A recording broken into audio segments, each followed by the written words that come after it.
Alright guys, for this lesson we are learning about surface areas of cones. And one thing I wanted to go over with you real quick is the vocabulary you will use when dealing with a cone. So let's look at this figure over here on the top right. You've heard these terms before. Remember, the radius is half the distance of across a circle. It's half of it. The whole distance would be called the diameter.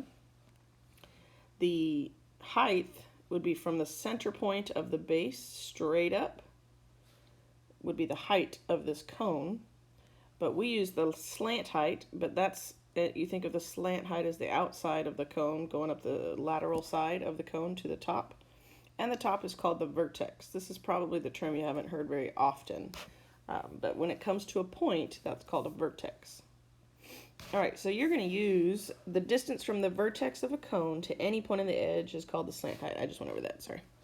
So to find the surface area of a cone, it is the sum of the areas of the base and the lateral surface. So you see your formula down here. So you're going to find the area of the base, which is the red part, and find the area of the lateral surface, which is the blue part, and then you're going to add them together. Okay? When you're doing your work, you really need to have your formula written there next to you. So I would make sure you have this formula written down, ready to go. If you need to pause this video and take notes, please do so. To find the base is a circle. See the red part here? When you're looking at this is just the net, the broken up version of it. Since the base is a circle, you're going to use area of a circle, which is area equals pi r squared, to find the area of the base. Then you're going to add it to the area of the lateral surface. Okay, and in this case, the area of the lateral surface is pi times r times L. Okay? And L being the slant height. So L is how tall it is going on the edge of the surface. Okay, and then you just add those two together. And that'll get you your entire area of a cone. So let's do an example together. Okay, so what we're going to be doing is finding the surface area of this cone. And then once you find it, since this is often going to be a decimal, in this case they want us to round it to the nearest tenth. The first thing you can do is draw a net. Now, drawing a net for a cone is a little bit harder than regular, but just a general net would help you visualize it. So the base is always going to be the circle, and go ahead and put your measurements in there. You see it's 1 meter. And then think of like if you were to cut up, you know those paper cone cups? If you were to cut it up the side and to lay it flat, it would look like this really wide rounded triangle. So that's how you could draw the net for this. But the important factor here is to know that the slant height is 3 meters. So we're going to use our formula, which is for the surface area, you're doing pi r squared for the base, and then adding pi r times the slant height to get the area of the vertical surface. Lateral surface. I know I was saying the wrong word. Lateral surface. So let's plug in the information we know. We know pi is 3.14. So you can write that in there. They haven't done it here yet, but that's fine.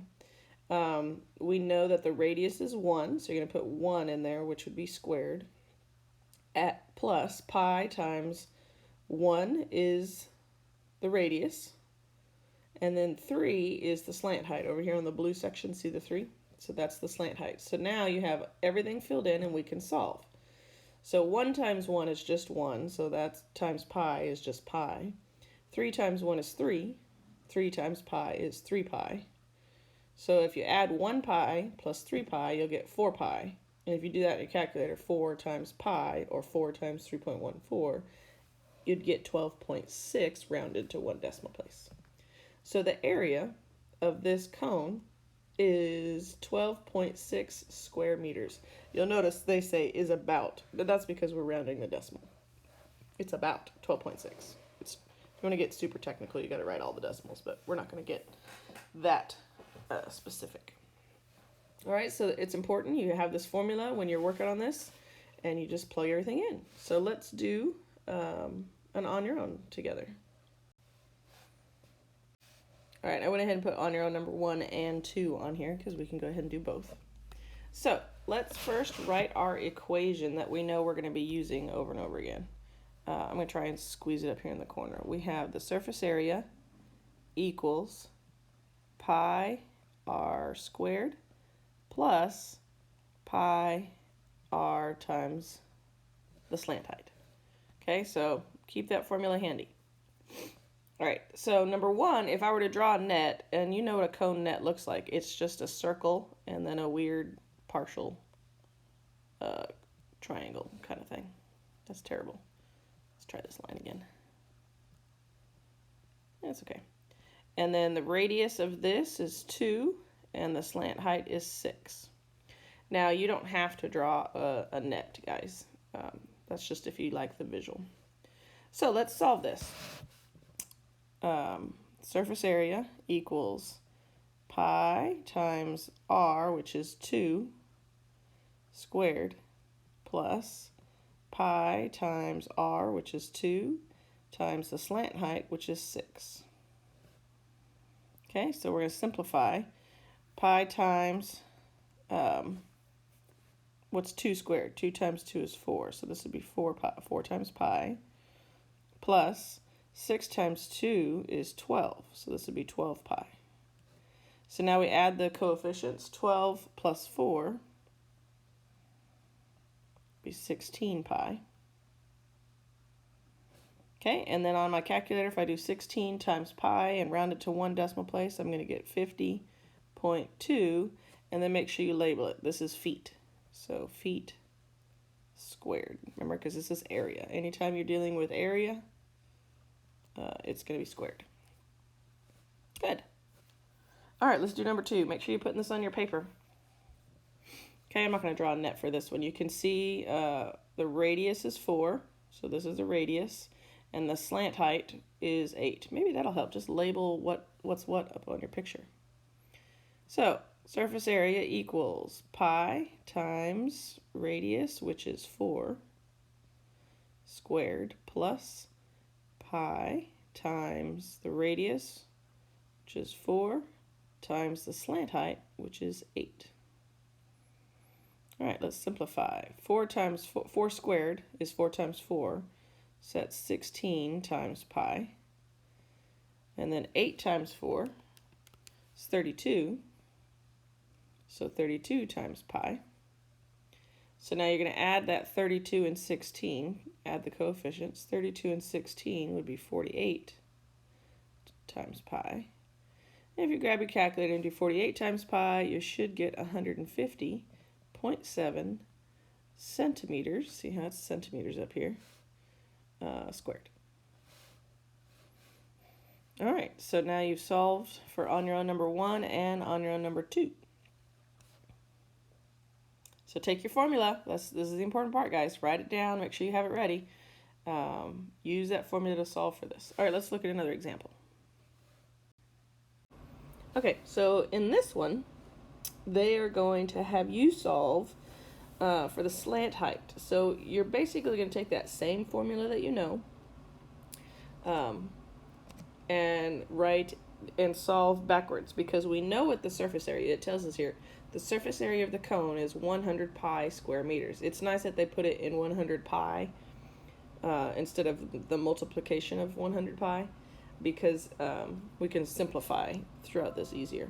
If they ever do give it to you as just a number, then you divide it by pi to get it out. So what is the slant height? So we can plug in everything we know here. So where the S is, we're going to plug in 100 pi. Okay, and then we have pi times r is 5 squared, plus pi times r, which is 5. And then L is the only thing we don't know here, the slant height. Okay, because remember those pi symbols, they actually represent a number, 3.14. So now let's simplify everything we can. So the 100 pi, just rewrite it, equals, what's 5 squared? That'd be 5 times 5, which would be 25. So that'd be 25 times pi, plus 5 times L times pi is just 5 times pi times L still. Now, you can't straight up add this 25 pi and the 5 pi L because of that L. That L there makes it so that those three are being multiplied together, so we need to simplify away from the L. So the first thing you're going to do is subtract that 25 pi. Just move it to the other side. So 100 pi minus 25 pi would be 75 pi. Okay, just treat that pi like a letter for now. And then you're left with 5 pi L. Well, now that you don't have any plus or minus, you can, since this is multiplication, you can do division. So we're going to divide the 5 pi away and leave just the L. So you have 75 pi divided by 5 pi. So you just divide 75 by 5. The pi divided by pi divides it away. It's gone. It's like canceling it out. So then you're just left with 75 divided by 5, which is 15. So the slant height of this cone is 15 meters. You label it. All right? I'm sure we're going to do a couple on your own with this, so let's practice. First, we actually need to go over example 3. Sorry, we'll do the on your own in just a second. So example 3 says you're designing a party hat. You attach a piece of elastic along the diameter. Remember, the diameter is the across the circle. How long is the elastic? And then B, how much paper do you need to make the hat? All right, so let's look at the hat. What information do they give us? They tell us the slant height is 5 inches. And then they tell us C, that stands for circumference. The circumference is 22 inches. So the circumference of the base, the circle, is 22 inches. That means around the outside of the circle. So to find the length of the elastic, we're going to find the diameter, because the diameter gives us what's across the cup or the cone, because it's the elastic that they're putting on it, that you stretch to hold it on your face. So we can use the circumference formula to solve for the diameter, because we know what circumference is, and the formula is just C equals pi times D. So once we have the circumference, we can solve for D. So you plug in 22 where the C goes, and then you change pi to the number 3.14. Now, 3.14 is technically multiplying itself times D right now, right? So to move it away, we divide. You do the opposite math. So divide by 3.14 on both sides. You get 22 divided by 3.14, which gives you 7. And they rounded it, so 7.0. So the diameter of this cone is 7 inches. So that elastic piece that goes across the base is 7 inches long. Good. Okay, now B, the second question was, how much paper do you need to make the hat? So in this case, we need to find the surface area. Is there an actual base to this hat? No, it's an empty hole, right? So you can put it on your head. So we don't have to do the entire surface area formula you normally see. We only have to do the side part, the lateral side part, because we're just making the cone part, not the base. So you're going to use the second half of the formula, which is the lateral surface area. Okay, so we have pi times r times the lateral height, which we know all of these numbers, right? Pi is 3.14. The radius, how do we find the radius? Well, in the above, we found the diameter, right, which was 7. Remember, the radius is half of the diameter. So you just take that 7 and divide it by 2 to get 3.5. So then the radius is 3.5. And then the slant height, it labeled it for you, so you just plug that in as 5. So now you're going to multiply. 5 times 3.15 will give you 17.5, and then you multiply that times pi, and you get approximately 55. So to make this cone hat, you need 55 square inches of paper. We should do that for a project sometime. Everybody make a cone hat. All right. Now let's do some on your own practice. Okay, for this on your own, they'd like us to reuse example 2. Oh, is this example? I think that's example 3. Hold on. Here we go. Sorry, I had grabbed the wrong picture. So, in example 2, which is the picture I grabbed over here, it says the surface area is 50 pi square meters. What is the slant height? So, again, you're going to need to use our formula. And they have told us what the surface area is. So let's write our formula here. I'm just going to put it way up here on top. Surface area equals pi r squared plus pi r times the slant height. So let's plug in everything we know. 50 pi goes where the s is. So we're going to say 50 pi equals pi times the radius. What's the radius? 5 squared plus pi times the radius, we already know is 5. And the slant height, we don't know. So just leave it as L. All right, now let's simplify everything we can. So the 50 pi, just rewrite. 5 times 5, because this is 5 squared, would be 25, right? 25 pi. Plus 5 times L times pi would just be 5 times pi times L. And I'm just rewriting this 5 pi L part over here as 5 pi because it's easier to simplify. That's the only reason we do it that way. All right, so now because of this plus sign, we can't just start dividing, and we can't combine the 5 and the 25 because of this L. So what we're going to do first is subtract away the 25 pi to move it to the other side. So whatever you do to one side, you do to the other. So that's canceled. 50 minus 25 is just 25 times pi. And I'm left with 5 pi L.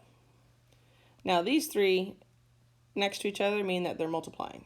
So the opposite of multiplication is division. So we're going to divide.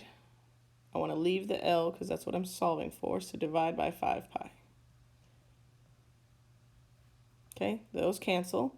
Anytime you see pi divided by pi, that cancels. So that's just gone. It's like saying 3.14 divided by 3.14 is 1. Well, 25 times 1 is still 25. So then all I have left to do is 25 divided by 5, which is 5. So the slant height of this whole thing right here is 5 meters. Good. All right, let's do the last on your own.